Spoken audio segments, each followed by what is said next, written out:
everyone.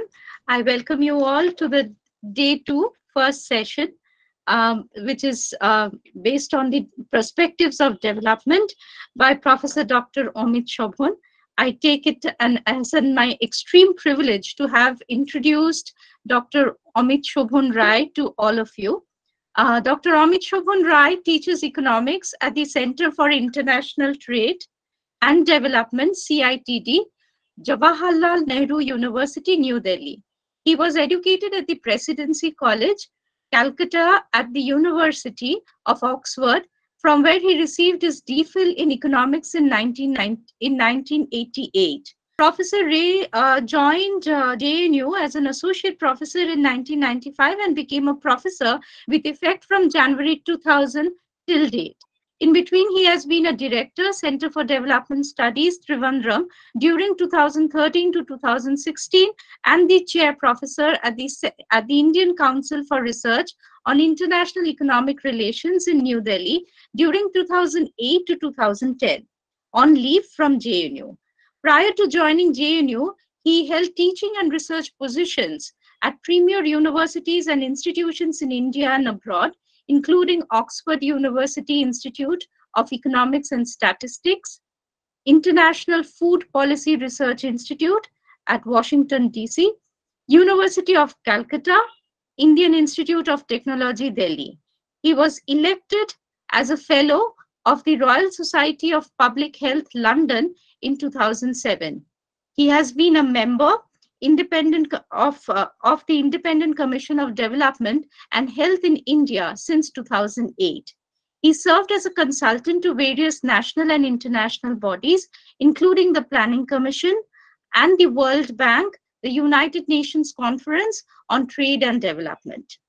Professor Ray is a development economist, and his research is primarily focused on economics of technology and R&D, intellectual property rights, economics of health, pharmaceutical industry, WTO, TRIPS, FDI, and a wide range of policy issues pertaining to India's development experience. He has over 75 research publications, including 6 books and short monographs, plus several articles being published in international journals and edited volume. It is my extreme honor, sir, to have you amidst us for today's session. Thank you, sir, and welcome to you, sir. All over to you, sir. Thank you. Thank you for that very glorifying introduction. I understand that I'm speaking to faculty in journalism today, right? So all of you, everybody in the audience, I presume, are faculty members in some capacity or other in journalism. So the broad mandate that I have been given for my talk today is to introduce to you an economist's perspective on development. And I assure you, it's not a linear or a one-dimensional perspective. It is a multifaceted concept, and I would like to explain some of the facets and how this entire concept of development evolved in the economics literature. It's a special privilege for me to be talking to journalists because development is something everybody talks about. This word has been used by anybody and everybody in the course of discussions, while referring to something, while having a political debate, and so on and so forth. So we see this term, economic development, popping up very frequently prior to elections. And why? Because in democratic societies, People are free to ask questions about the state and the society they live in. So one would tend to showcase, especially in a country like India with a federal structure, each state run by different political parties would tend to showcase their achievements in terms of what is broadly summed under an umbrella term development, but each would pick and choose their own parameters depending on the area in which they have done well. So for instance, some states would say we have done extremely well in attracting business. Some states would say we have done fabulously in terms of human development. Some states would say that no, we have achieved the maximum growth of the state domestic product per capita, and so on and so forth. And during these debates, the common man tends to be confused. So if every state claims that they have done phenomenally with respect to the same umbrella term called development, then what are we talking about? Now, none of them are wrong in claiming that they have done exceedingly well. It's just that they are not giving us, or they are hiding the complete picture of what constitutes development. I mean, it reminds me of the legendary story of the elephant and the 6 blind men trying to describe this elephant, and they come up with very accurate description of each part of the elephant, but the reader or the one who listens will fail to get an idea of what exactly the elephant is. Now, in this 1 hour, my job is to try to paint this picture of the elephant called economic development, which has been quoted and misquoted numerous times in popular discussion and discourse, as well as in academic research and dialogues. So, when did this concept, how did this concept evolve in the economics literature?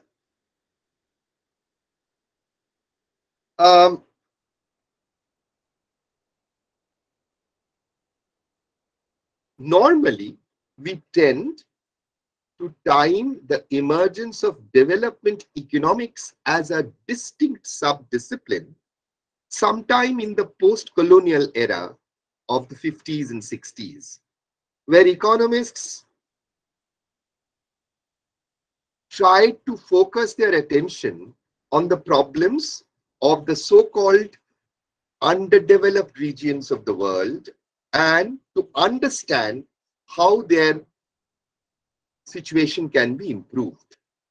That was the whole idea of the discipline of development economics, as such.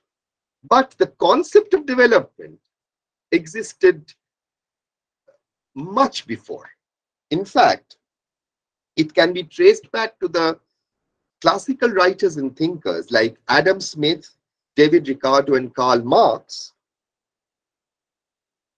all of whom have talked about, in some way or another, brought out this concept of development. Maybe not in so many words, but in a sense, what they tried to analyze, the way they tried the discipline of economics to understand, was nothing but the process of development. For instance, all of us know that Adam Smith's book is called The Wealth of the Nations. So, that's actually a giveaway in the classical literature and in the conventional thought until very recently. Economic development, as perceived by economists, was largely focused on prosperity. the wealth of the nation. So prosperity indicated development. Prosperity of societies would indicate that they are developed societies. And how would we understand or how would we measure prosperity? We would measure prosperity by looking at the concept of GDP. I don't think I have to explain what a GDP is, because it's now used, at least in the media, both print and electronic, widely. So that was essentially the focus of development. So by development of societies, what economists tried to understand was how to increase the size of its GDP, which measured prosperity. However, in terms of its fineries, the concept of development underwent major metamorphosis even while the focus was on GDP, and then significant shift away from GDP subsequently, from the 70s and 80s and 90s and so on and so forth. I will try to sort of, highlight some of this evolution of the concept of development as it occurred through the history of the economics theoretical literature. So, as I said, originally, GDP was kind of, taken as synonymous with development. And of course, it was normalized by the size of the population, and we came to a concept of per capita GDP. Now, if per capita GDP is development, in what sense is it development? So let's try to first ask ourselves, if I am to define development, if I am to understand whether I'm living in a developed society or an underdeveloped society, what is it that comes to my mind? So, quite an interesting and uncontested answer is, what is the quality of life that I enjoy? So, broadly speaking, and that is what I would end up with, the parameters of quality of life. But let me begin with this. So, quality of life, improvement in the living conditions of an individual in a society, of an average individual in a society, was perceived to be development. And this quality of life was in very simple terms captured by the per capita availability of goods and services produced in the economy, that is the per capita GDP. That kind of signaled the quality of life enjoyed by an average individual in that country or society. Fair enough. I mean, this concept lasted for about a century or so. So it must have some merit in it. And of course, it does have some merit. But there are certain, and even today, when we talk about development, we say, okay, America is a developed country. What is the yardstick that we follow? The yardstick being per capita GDP of America is very high compared to the per capita GDP of, say, Burkina Faso. So we would say America is much more developed compared to Burkina Faso. All right. So even today, when the World Bank releases the development indicators of countries, it divides it according to high income, middle income, upper middle income, lower middle income, all kinds of categories of countries divided or kind of clubbed in a particular development category or group, and entirely in terms of where it lies in the scale of per capita GDP that ranges from the very poorest nation of the world to the richest nation of the world. Okay. So, but daily common practice, and I'm not asking you to reject this, but as development journalists, you must be conscious of the problems that lies with using solely per capita GDP as the yardstick of development. And I'm not going to talk about all the problems, but I would just like to highlight some of the problems that is not commonly discussed in the popular discourse. So for instance, the first point is it does not capture the trade-off between present versus future consumption. Now, what do I mean by that? When we say that this much has been produced in a society or in a country today, and the per capita availability of goods and services is this, you are presuming that defines your welfare because you can enjoy that goods and services. But if you consume the whole thing up, then there is really nothing to look forward to for the future. So obviously the GDP takes care of what is known as depreciation. So it cancels out whatever you require, and you define a concept, the net domestic product, by taking off the amount that is necessary to replenish the wear and tear of the capital stock of the economy, so that your productive capacity is not, if you do not replenish it, then your productive capacity will fall. So GDP measures, NDP rather, can take care of that. But even if it sort of takes care of the normal wear and tear, you might need to expand the productive capacity, which means that you cannot consume the whole thing. You have to keep aside something for the future, save, invest, and have a higher productive capacity for the future generations to have more goods and services to consume and save. Now, this is not captured. If you just look at the per capita availability of goods and services as measured by GDP, this current versus future trade-off is definitely not captured. And that is the essence of economic growth.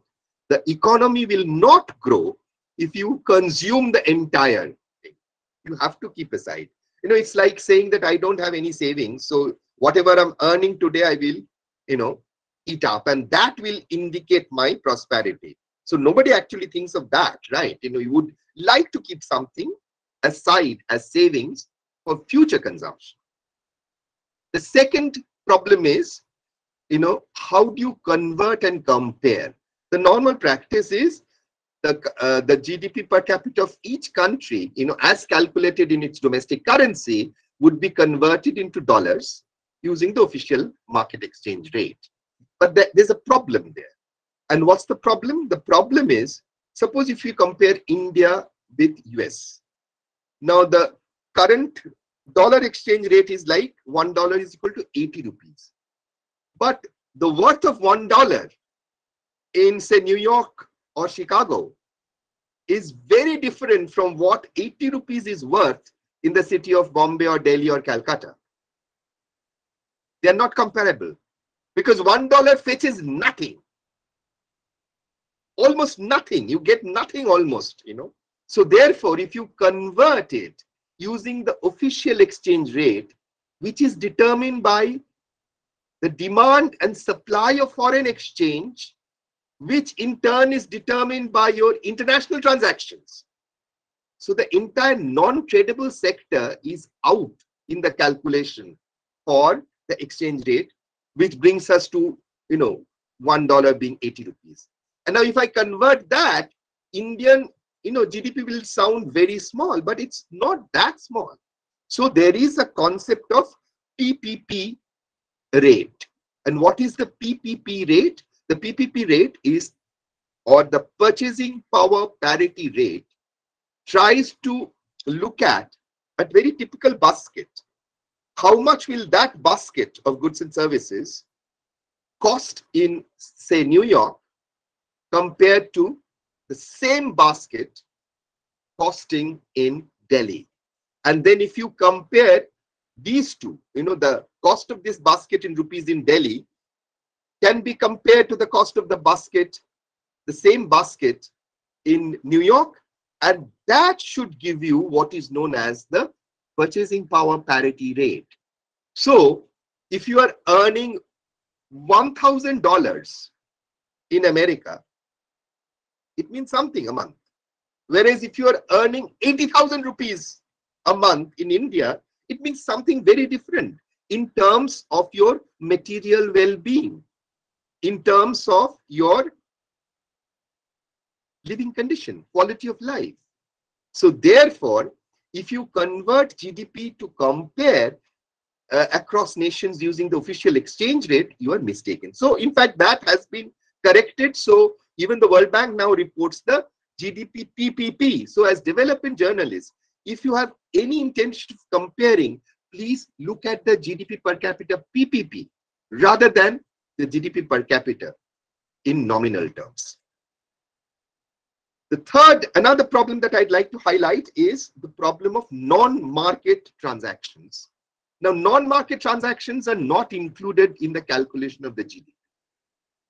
So for instance, if I cook my own meal, then I don't impute that and say, okay, that's my earning or that's my imputed earning. No. So that is not counted. But if the same task is being, performed by a cook, then his or her salary would be a part of the GDP calculation. All right. Now, there is an asymmetry there because in advanced nations, a lot of activities, most of the activities are market activities. Whereas in developing countries, many of them are non-market activities. Child care, elderly care, home support. These are all non-market activities. We do it for ourselves. That doesn't enter. Whereas that the same activity which is being performed in the US through a market channel would be accounted for in the GDP. So that inflates the GDP a bit for no good reason. All right. So that's a problem of not, there is no way, no mechanism to have the non-market transactions included in the GDP. In fact, I should give you this anecdote. This is a very classical anecdote which is used when we teach first-year economic students, that suppose a gentleman or a lady, is employed somewhere and is very busy, so doesn't have the time to cook, hires a cook of the opposite gender, then that gets counted in the GDP. Whereas then after 2 years, they fall in love and they get married. Then the same activity will no longer be counted in the GDP and the country will appear to have become poorer. Whereas nothing has changed whatsoever. So that's the problem. The fourth, and this is a very serious problem, GDP per capita gives you an average. It sort of locates, how the individuals are in a society in terms of a mean person, an average person. But we don't have any idea about the distribution. So compared to countries with the same GDP per capita, but one is highly dispersed. In one country, the income is highly unequal, and the other, the distribution is rather equal. We cannot really say just on the basis of per capita GDP that both are at the same level of development. So these are some of the problems. Now, development policy, particularly with the emergence of development economics as a distinct subdiscipline in the post-colonial era, with newly independent nations coming up, they are some of the poorest regions of the world, and the entire focus was how to encourage them or how to lead them to the path of development. And development as in higher and higher levels of per capita GDP. That was very simple. Okay. So development policy was largely focused on augmenting GDP per capita. All right. And in the 50s and 60s, the most common paradigm of the development policy was industrialization-led development. So, and this brings us to one of the classic literature and classic papers, classic books actually, in development economics, pioneered by Polis, Chenery and Serquin. Chenery and Serquin came up with this stylized stereotyping of the process of economic development, and they called it structural change. And what do they mean by that? They, according to them, when a country embarks on a path of development, it is largely poor and majorly agricultural. The large majority of its activities pertains to agriculture. Then as it develops, the share of agriculture shrinks and the share of industry expands. So there is a transiting or a shift from agriculture to industry as countries develop. This is Chenery and Serquin's structural change literature. And then finally, so that's the second stage. And the third stage is actually then even industry starts shrinking and activities now become mostly services. So the process is we start by being a largely agriculture dominated society, move on to a manufacturing or industry dominated society, then move on to a service dominated society. And in this paradigm, the obvious path that was quite appealing to policymakers across the world, particularly the developing world, was we have to industrialize. So if you look at India's development paradigm, post-independence, industrialization, planning for industrialization. So industry is the word that was emphasized on by development policymakers and development theorists. Now, if you think of it, we have now got experience. Chenery and Serquin wrote this by looking at the experience of the world till the 70s, early 70s, 60s, and found that that's how countries, kind of proceeded on the path of development. But then now if we extend the data to say 2010 or 2020, I mean, look at India. India never quite had shifting from stage 1 to stage 2. India remained predominantly agriculture, predominantly agricultural in terms of its activities. And then, of course, industry started coming up, but the dominance of agriculture was not reducing quite. And then what happened? When actually agriculture started shrinking, it was the service sector which started expanding. And throughout, if you look at the shares of agriculture, industry, and services, to begin with, agriculture was the highest, little bit of industry, and the industry remained more or less that, whatever, started off with maybe 10% and then continued up to 20% or so. I'm just, these are, please don't quote me on these numbers. I don't have the numbers, the current numbers at the back of my palm, but generally, okay. And right now, and agriculture remained dominated, okay.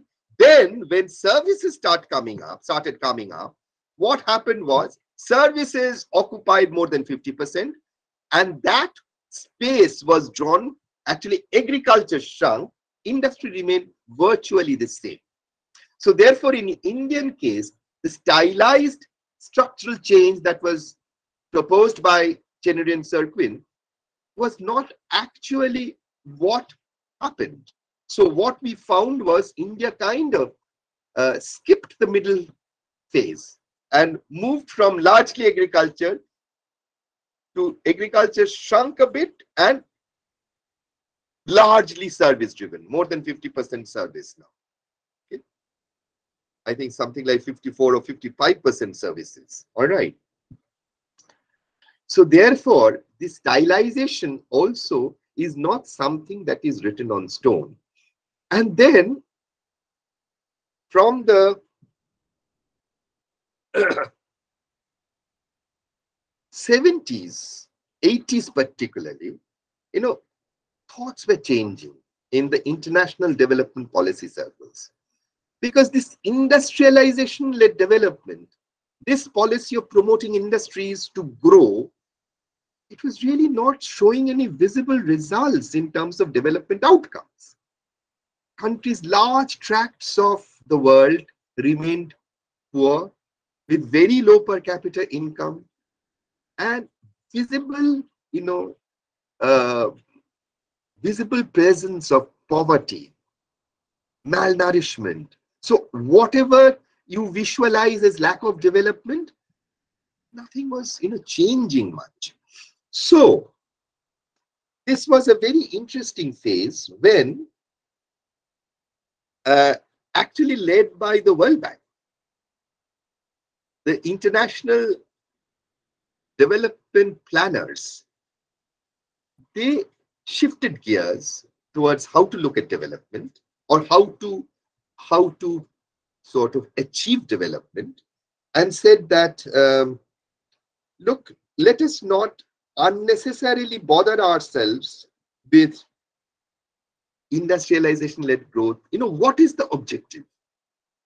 Why don't we, if the objective is to see that people across the globe are free from poverty, free from hunger, free from illiteracy, why don't we have a direct attack on poverty? So poverty removal, rather than, of course, the other things will go on, but development policy cannot remain confined just to these other things of industrialization-led development and growth and whatever. There has to be a direct policy target to reduce poverty. And this was popularized during the late 70s when Robert McNamara was the chief of the World Bank. And the moment this got momentum, there was a lot of literature, again, lot of papers, lot of research started pouring in with, kind of focused attention of development to poverty reduction. And the first thing that is required is how to measure poverty. So, and I'm sure all of you know that, we have a, very standard, it's a very complicated, very intricate process. But in simple terms, you have to define a line stating, okay, if your income is below this, then you are poor. And what is this line? This line ensures that level of income which enables you to barely survive. If your income is below, then you are poor and you need policy attention. All right. So now, the measures, became more and more, sort of sophisticated, more and more comprehensive. For instance, you can't just say, poverty rate cannot be a good measure of, understanding the level of development. You say, okay, 25% of this country's people are poor. Now, you have defined a poverty level. Think of a situation if the poverty level is, say, 100. And anybody who is below 100 would be counted as poor. So you would be counting those who are just below the poverty line and who are far below the poverty line, giving them equal weight. That is not correct, right? So compare two situations where, yes, both countries have 25% below poverty line of the population, below poverty line. But in one country, this 25% is just below the poverty line, whereas the other, they are far below the poverty line. Then, of course, the other country is more poor. these kinds of sophistications, came up when it came to the measurement of poverty. Okay. Now, after poverty, people started saying, okay, if the problem is to attack poverty, that means you have to give income supplementation. So you have to give cash transfer, for instance.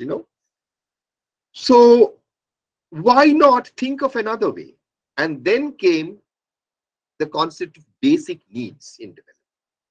So from poverty, instead of trying to go via the route of giving them that adequate income so that they can, just buy the bare survival, why don't we define what is the basic minimum needs for a even decent survival? Okay. And that's where the concept of basic needs, came up following the focus on poverty. Then it came to the concept of basic needs. Now, what are the basic needs that we talk about? So, basic needs would be, things like food, housing, clothing. So, food, shelter, clothing, and some basic public services.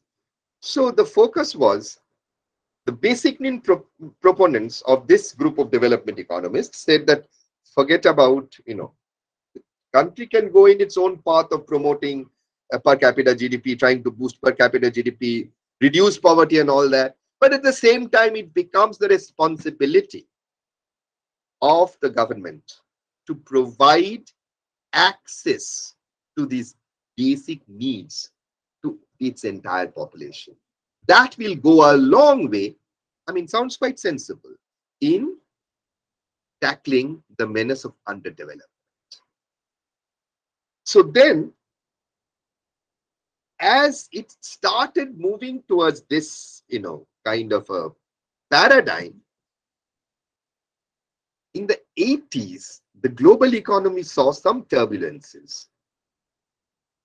Now, you must understand that, whether it's attacking poverty through income transfers or whether it's government providing direct access to basic needs to its entire population, these are resource intensive policies. You would need a lot of resources, lot of financial resources. So the fiscal space for this kind of a policy intervention must be robust. Otherwise, it is not sustainable. Now, 80s, unfortunately, just as these concepts of poverty and basic needs started coming up in development theory and development policy, the global economy saw certain turbulences in terms of macroeconomic stability, particularly in Latin American countries, as a result of which the international agencies, particularly the international financial agencies like the IMF, advocated what is known as the structural adjustment program. And one of the key elements of this program to bring back macro stability is fiscal compression. Now, I said that the way development policy was going, it was basically getting heavily dependent on the fiscal space. And as that space was shrinking, the entire focus again on poverty and basic needs went out of the window. Then it was no longer the World Bank and the Washington Consensus multilateral agencies that became it was no longer them which started playing a major role in development conceptualization or development policy. It was the UN, the United Nations, UNDP in particular, which introduced a concept of human development. First report was published in 1990. And this had a very, very specific focus on conceptualizing developments. And what is that? It said that there are three essential components of well-being. And what are these components of well-being? First, people should be able to lead a long and healthy life. They should be able to acquire knowledge and to have access to resources needed for a decent standard of living. So accordingly, the human development was conceptualized as composed of three pillars of health, education, and per capita GDP. So, now you see it's being broadened. And the concept was grounded in the philosophy of development propounded by Amartya Sen, who viewed development not as a matter of resources for consumption, resources of goods and services available for consumption and well-being, but in terms of capabilities and freedom. Now, what do we mean by that? Development does not exclusively consist of goods and services that are consumed. Rather, development consists of the ability to do certain things. For instance, instead of thinking education as a good or a service that we consume, think of education as an input enabling a person to live a meaningful life, meaningful and productive life. So the purpose of education is not intrinsically in its consumption, and that is true of everything. So what is it? The perspective from which one views activities is different now. Emphasis now shifts from what an individual consumes to what he can do. So namely his capabilities, okay, and that is another way of defining development. Okay, so for instance, I should be able to live a healthy life. I should be able to eat good food. I should be able to go to school. I should be able to get a job. I should be able to be happy. So to be able to do or be, these are known as functionings. And ultimately, if you conceptualize development as a composite of these functionings, then we get a much, much more holistic view, perspective of what constitutes development. Now here, we have to make a clear distinction between being able to do or be these things and whether we are allowed to be or do these things. For instance, I may be able to become an engineer, but do I have the freedom to say, no, I don't want to be an engineer. I want to be an artist. So capability or the ability to do this, have these functionings, must be combined with the freedom to exercise your choice, to be able to understand what constitutes quality of life. That is the underlying premise of Amartya Sen's foundation of development as freedom, development as capability, and development as freedom. And that is the basis on which Mahbubul Haq and Amartya Sen developed the mechanism for the first report of the human development, that was refined later with three pillars, which, constituted being healthy, being educated, and having access to some resources for material well-being. All right.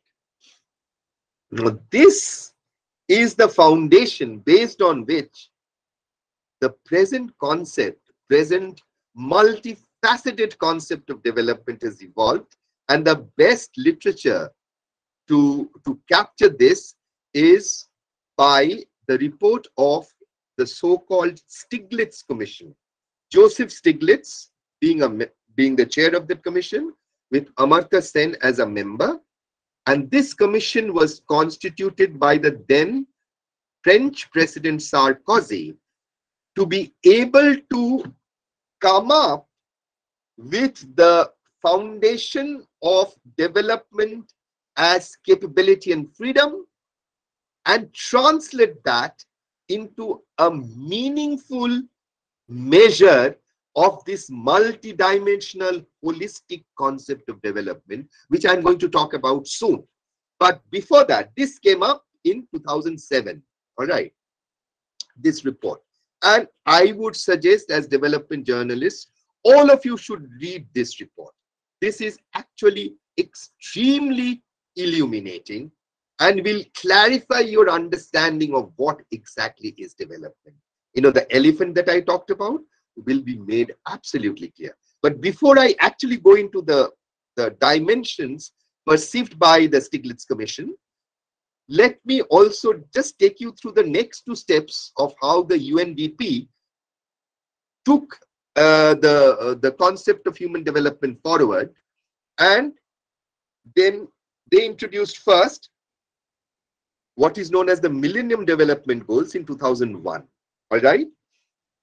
And they said that, okay, we cannot just, stop at measuring the development status of nations through the human development, but we have to do something about it. And then they came up with this set of MDGs, the Millennium Development Goals, with 8 goals and each with certain targets. So total of 21 targets and 8 goals. And these goals are like eradicate poverty and hunger. Goal 2 is achieve universal primary education. Goal 3 is promote gender equality. 4, reduce child mortality. 5, improve maternal health. 6, combat HIV. That was HIV, malaria, and other diseases. 7, ensure environmental sustainability. And 8, develop a global partnership for development. So this was the announcement of the Millennium Development Goals, with specific targets being set for all countries to be achieved by 2050. Now, unfortunately, nothing happened.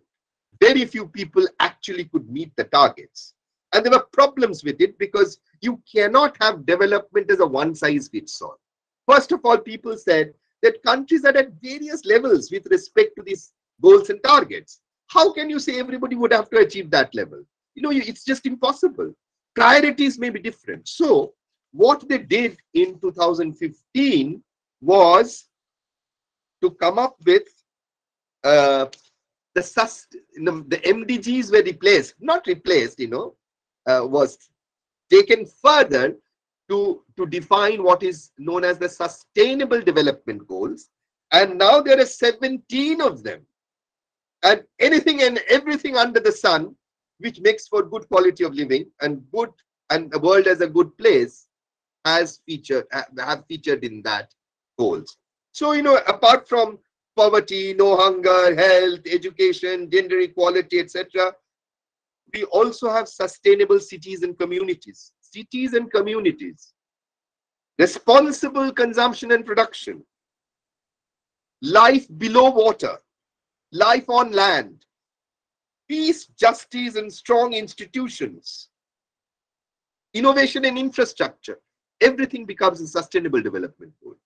And now, no longer, they have specific targets. They understand the diversity of experiences of different countries and let the countries choose which goals to focus on, what should be their target, and how to have. So that is where the international development policy making moved. But now, let me come back to the core of my lecture to give you an outline or an overview of the Stiglitz Commission visualization of development. Now, the Stiglitz Commission, as I said, was mandated to convert the philosophical foundation of development rooted in Amartya Sen and others into a workable, measurable index of development. Okay? Indicator of development. So, they visualize 9 dimensions of quality of life. So, the basic concept is to ensure, what is development? To ensure a good quality of life. And they visualize 9 dimensions of this, which is rooted in the concept of capabilities, functionings, and freedom. All right? So that individuals are able to do and be certain things and have the autonomy or freedom to choose whatever they desire to do. That is the ultimate reflection of quality of life. Okay. So what are these 8 dimensions? The first one is material prosperity. Fair enough. We know we have talked about material prosperity. GDP per capita is actually an indicator of material prosperity. But now they said that we have to go beyond material prosperity, just GDP or the income dimension. We have to see, what are we consume? What is our consumption basket like? Food and non-food. Where are we in terms of the share of our consumption, food versus non-food? Okay. Then not just your earnings, your income like GDP, but also the wealth and assets should be part of the calculation of your material prosperity. Then amenities, whether a society, it has housing, what kind of, how many houses of, what is the percentage of houses with toilets, drainage, proper sewage, electricity, safe drinking water, all are indicators of your being able to do or be certain things. All right? All should be included in material prosperity. Roads, how well the country or the region is connected, okay, in terms of roads. Then connectivity in terms of tele/net connectivity, the importance of which cannot be overemphasized, because right now if the mobile signal goes, we are completely at a loss. So how much of the country has tele or internet connectivity? All this would be part of the dimension of 1, material prosperity. Then dimension 2 is health. Now, in fact, we must say, I have a favorite anecdote here, when in the great epic Mahabharata, when Yaksha asked Yudhishthir, what is the greatest gift of all? What is the greatest asset of all for human beings? The reply was health.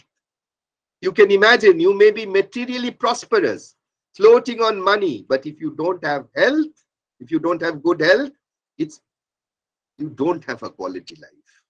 So therefore, health is the second dimension. And again, all kinds of indicators, to reflect being able to command good health, like, the mortality of the region, morbidity, how much of illness, longevity, proportion of population immunized, health infrastructure, health expenditure, nutritional status. These are all signals of your being able to be healthy, as an individual in a particular society. The third is knowledge and education. And here, knowledge is a great asset. And knowledge is one asset which augments with distribution. Okay. So if you impart knowledge, you actually enhance your own knowledge too. In a knowledge-driven economy that we are now, the world global is now, the global economy is largely knowledge-driven. So the value of knowledge is absolutely crucial. It brings social status, it brings happiness, it brings productivity gains, it improves technology, it it sort of promotes growth, economic growth. And again, knowledge can be captured by a whole range of things on education and on research, on R&D, all part of knowledge, right? Then dimension 4, and this is the most difficult dimension to capture. It's called personal activities. You know, think of a person who's got a, fantastic job in Bangalore, youngster with a very highly paid analytics job, enjoying life in enjoying salary in Bangalore, but not life. I have seen youngsters, young lawyers, young analytics, corporate professionals, they are absolutely crushed. They have no time to themselves. So, how much time this society provides for personal activities is a very important dimension of development. Okay. So, this includes leisure, commute, how much commute. I have seen people traveling, particularly in the West, they have to travel for 2 hours to get to the downtown and then travel back 2 hours. What's the quality of life? So therefore, how you spend your time, and this is something very difficult. So the Stiglitz Commission urged all governments to start collecting data on personal activities like leisure, commute, domestic work, how much time you spend to do household work. Okay, all these are part of your capabilities and freedom. Dimension 5 is political voice and governance. Political ambience and governance structures will have a very important role in quality of life. I'm sure as development journalists, as journalists, I need not emphasize on this. Okay, ability to participate in political discourses and public policy making is expressed to ability to express dissent. All these are important indicators of quality of life. Moreover, the governance structure, the judiciary. Suppose if I feel that I have been wronged, how efficient is the judiciary? How easy is it to get legal recourse? All this would also form a part of a very important dimension of quality of life, and under the rubric of political voice and governance. And indicators could be voter turnout, degree of decentralization, women's political participation, judicial infrastructure, and so on and so forth. Dimension 6 is social connection. I know there would be a lecture at 8 o'clock, right? I have to stop, right? Hello? Yes, sir. So yes, our next, lecture, the next session is scheduled at 8, but maybe we can spill over by 5 minutes. That's not an issue, sir. Okay, fine. So let me quickly come to the conclusion. Interesting insights. Yeah. Okay, so dimension 6 is social connection. You see, human beings cannot live in isolation. And so societies, how connected they are, that's a very, very important dimension of your quality of life. I'm told that Sweden is one of the most prosperous countries with very high incomes and very high per capita GDP, but very high suicide rates because people are isolated. So how much of social connection you have, how much of close friends, involvement in chatting. I will not be able to take questions now. Please, please don't raise your hands because let me finish it first. Family ties, whether you have joint family status, how many divorces, stability of marriages, in the society. So all this will come under the dimension of social connection. Then dimension 7 is environmental conditions, which I don't think I need to speak. Everybody understands. Dimension 8 is personal security. How safe do I feel? Do we want to live in societies portrayed in these old Hollywood Texan movies, where, bounty hunters would just go and, beat people up, get their cash? I mean, we don't have to go as far as Texas, gangs of Wasseypur. Do we want to live in that kind of a physically insecure environment? Definitely not. So that there are many indicators of this. Crime rates, violence, could be communal, could be caste, could be domestic, any form of violence, social unrests, also other, accidents, road accidents, for instance, the size of the police force, law enforcement. We talked about judiciary, the legal system, and we are now talking about law enforcement. How secure do I feel personally? And then the last dimension is economic security. Now, this is, I'll just take a minute to conclude. You see, economic security, we talked about material prosperity. Somebody with a fabulous income, is materially prosperous, but his job can be terminated, with a one-day notice. Then he has nowhere to go, nothing to fall back on. That is economic insecurity. So economic insecurity is not material prosperity.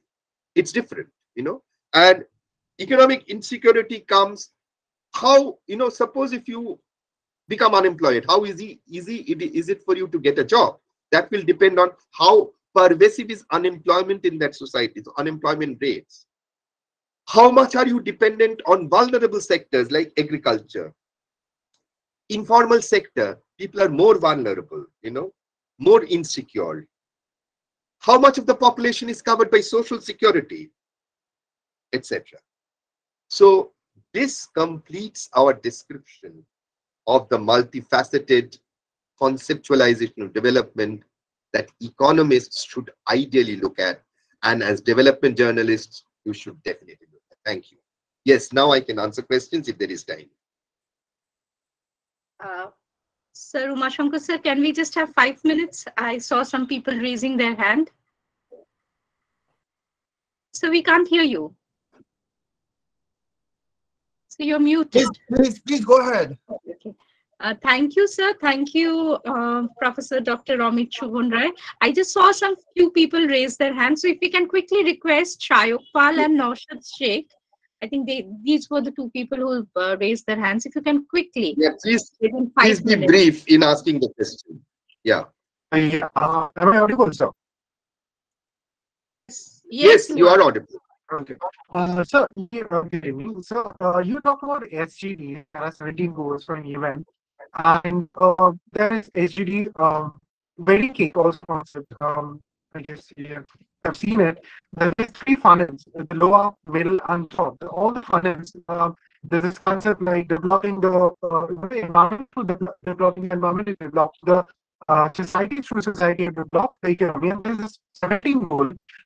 Partnerships. What is the question? Now, we come to the question. Yeah. So, actually, how do you think India is now 1960.3 and it's 121? Why do you think? You see, as a journalist, you should know that better. Look, Shayok, as a journalist, you should know that better. You see, I'm not here to tell you where India is. I'm here to tell you how economists look at development. So if you have any questions with regard to that, please ask me. Yes, sir. So I'm asking, my question is that why this ranking system has been implemented where there's a constant, Again, you are asking question of what has been done. Please ask questions on the concepts that I, talked about today. Please don't ask questions, factual questions here about India. This is not a talk about India or where India features in this. That will be another talk, So if anybody else has any question pertaining to my talk, please focus yourself, and ask a relevant question. And I emphatically say, as journalists, you should be able to focus on what you are discussing. So if, you should be able to understand what is the point or what is the issue that is being discussed, and let's not beat around the bush around the thing, let's come to the core of it. Okay, so now I would request Naushad Sheikh, to please ask your question. Naushad, if you can keep your question very briefly. Naushad. Maybe he has left. Okay. Okay, So we that's move fine. on to the third one. There was Yes, somebody else who was raising. yes, it was Dr. Orgho Mukhopadhyay. Olgo. Yes. Yeah. Please. So just Yes, sir, if we can have it. sir, if you just clear, there is a specific in global scenario, two types of poverty, what you have mentioned also, relative poverty and absolute poverty. And this is the jugglery in all over the nations, not only in India, in the globe also. Sometimes when people are showing that this is not proper absolute poverty, they shows the relative poverty example, and the relative poverty, when the question comes, they shows the absolute poverty. So how a Mm. journalist could be clear about to face all these kind of things? Please, sir, if you. Okay. Yes. In fact, uh, when we look at poverty, first of all, if you look at Stiglitz Commission, looking at development in terms of capability and functioning, their focus is not attack poverty. Their focus is not eradicate poverty through income transfers. All right. But nevertheless, this was a focus. Poverty was a focus, you are right, in the 70s. And there have been enormous amounts of debates as to what kind of focus we should be giving. You know, for instance, I'll just give you one example because I don't have time. We could have engaged on this, but just to make sure that, you know, you get the complexity of the debate. So as a policymaker, if I can show that my poverty rate has fallen, okay, so what would be the easiest thing for me to do? The easiest thing for me to do would be to target people who are just below poverty and give them some income and raise them above it. Okay? And just don't focus on those who are deep into poverty, because that way you can actually claim that I have, you know, been able to reduce the number. But that's problematic. It would be much better to reduce the very poor to poor. Maybe they will still be counted as poor, but at least you have achieved much. So that's the kind of debate that had been going on, and it still goes on. I mean, I'm not saying that it's not going on, but you see, the policy making the world over has now focused not on direct transfers. You know, I mean, we talk about this debate on freebies, you know, and different, you know, views are coming up. So the whole idea has been, let market take care of it. And that, of course, is a highly contentious and debatable approach. In fact, the way poverty and basic needs approach was moving, it was in the right direction, but it got derailed from the mainstream international development policy focus. Okay, any other question? I mean, we can go on endlessly discussing this, you know. Sir, I can see some questions being put in the message box, or Okay. the chat Oh, box. okay. Okay, All there right. is Shomik Chatterjee. I will read out his question to you. Yeah. Yeah, he wants to know, if the economy focuses on mass production and mass consumption formula, how the Yes. stability of future can be ensured? Okay. It's a very, very good question. Actually, you see, this is another debate. If you want, I mean, this, I suppose, is focused on India, okay, in the context of India, you know, India's development. And the debate has been, you know, I said that India has kind of skipped the middle phase of the bulging industrial sector. Actually, India has lost out on it. And mass production, you know, labor intensive mass manufacturing, which holds the key to providing employment to its billion strong population, India has unable to do that. When India opened up, it was already too late. It had already lost out to China, who had opened up about 20 or 20, 12 or 13 years before India. Okay. So, and China then over the 90s started dominating the global market for mass manufacturers in such a manner that mass manufacturing in every country was going for a sixer, including India. And now the debate is, people are, there are two thoughts. One is, we have missed out on it. We are now on the higher end of the manufacturing. Let's focus on that. The other is, the higher end will never be able to provide adequate employment opportunities. That's not a very equitable growth trajectory or development trajectory. And hence, we cannot afford to neglect mass manufacturing. So that's the other view. Yes, it is a matter of very, very fine balance, whether you sort of develop or you rely too much of mass manufacturing production and consumption. And then, given that the world is now open, trade is now open, we are all signatories to WTO, you cannot protect. So that era has gone when we gave protection to our small scale and this and that. So these would be disputed at the WTO. So hence, it is absolutely right to raise an apprehension whether it will be sustainable, because we may be completely competed out by China. But at the same time, what is it that China has in terms of strength that India cannot replicate? The leaders of industry should be able to tell us that. So, yes, it would be Stiglitz Commission report. Yes, please supply it. It's there in the web. You can just give a search on Stiglitz Commission. Okay. Can freebies eradicate poverty? Interesting question. Well, I did talk about, in the context of, the other question, I talked about this debate. But let's not, I don't think we have the time to get into it now. Okay. So yes, honestly, I confess, I think this 1 hour was very small a time to actually debate on such an important issue. Specifically, when we talk about development goes hand in hand with this very important economic parameter. And I confess to all the participants, yes, 1 hour is very less a time.